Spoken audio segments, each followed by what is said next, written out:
Serious. People who have survived a murder attempt by dumb luck. What's your story? Throwaway because it got some media. I'm a criminal defense attorney.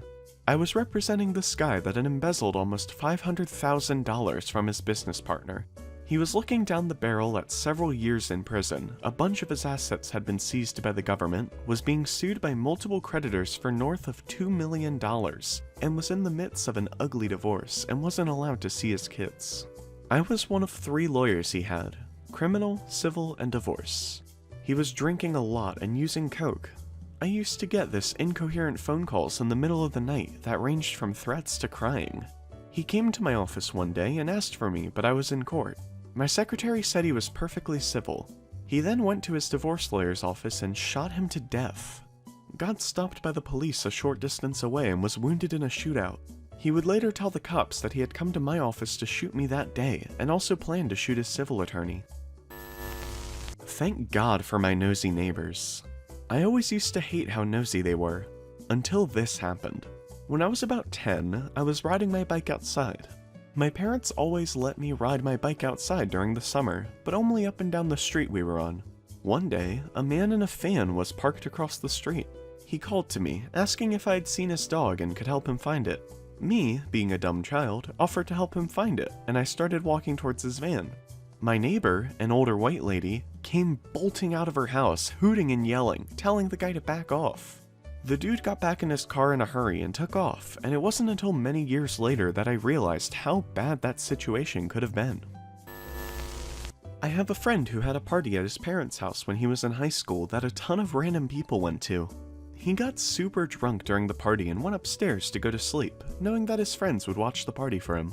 My friend woke up from his nap to a guy from his school sitting on top of him, stabbing him to death. He was stabbed 7 times before it stopped, and he laid there on the bed, dying. The only reason he's still alive is because his best friend came upstairs to ask him if it was alright if he made a frozen pizza and found him. The assailant was put in jail and recently was released, and it scares me to know that a guy who wanted to know what it would feel like to kill someone, said during the trial, is still out there free. My dad has a client that owns a number of fast food restaurants. One day we were working at one of his stores, remodeling, and talking about robberies. The client told us that when he was just getting into the fast food business, he lived in Colorado. He was assistant manager at the chain that required him to wear a tie. A drug addict came into the restaurant to rob them and grabbed him from behind, putting a knife to his throat. He opened the register and the guy attempted to slit his throat anyway, except the knife was dull and couldn't cut through the material of the tie. The client began to fight back and escaped with minor injuries. Addict went to prison and apparently he has the tie in a frame at home. Was a bouncer at a club in LA for a minute in the 90s. Stopped some dudes clearly affiliated, in a gang, at the door after they refused security checks. After a few minutes of their threats and Manson lamps, they left, spewing all sorts of warnings. A little later, it starts to wind down, and because it's a little slow and we're overstaffed, so I start to drink. I get a bit drunk, not wasted, but sleepy buzzed, so I tell my buddy I'm gonna go lay down in the back of his car for a while. A few minutes after lying down, I realize I have to piss. I get outside and stumble a few into a spot between a guard gate for a parking lot and a building for a little privacy. There's a few dozen people milling around in front of the club. I'm about 25 feet away from the club's entrance and just off an alleyway. While I'm relieving myself, a dude runs right past in front of me, around the guard booth to my rear, and unloads a 9mm recovered rounds from back seat, trunk, roof, and bumper into the back seat of the car I'd just crawled out of. Bam, bam, bam, bam, unloading into the car. He then turns, runs right back past me, and down the alley into the night. Don't think he saw me at all. Nothing really came of it, except my partner was convinced I was a marked man and refused to be near me for a year or so. Edit. Holy crap, I kind of expected this to get buried. This was Los Angeles. I was about 25, almost 50 now, so some specifics are long gone. But I remember this. My buddy was genuinely terrified by this. I don't think he knew anything about it. In fact, he seemed to interpret the event as a larger conspiracy to have me snuffed, not some random pissed off dude making a point or getting jumped in. And because he ditched the car and wouldn't take my calls, it got left at that.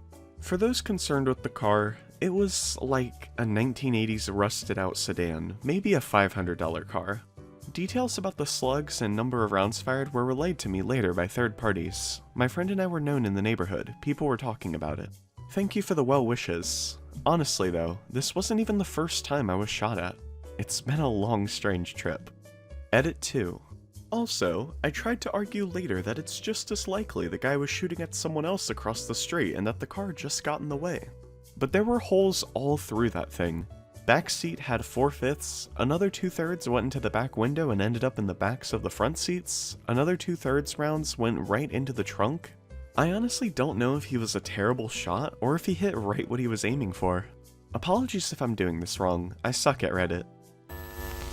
When I was about 10, my grandfather was dying from complications of his heart issues and mental deterioration. I didn't know him very well, as the last time we'd been in contact with him was when I was a baby. My father never liked him and didn't bother coming with me and my mother to visit him in the hospital. When we got there, he was resting peacefully, and my mother went forward and whispered some words to him, I imagine about his current state of health. I hang back a little bit because the creepy old guy whom I didn't recall seeing in my whole life really freaked me out.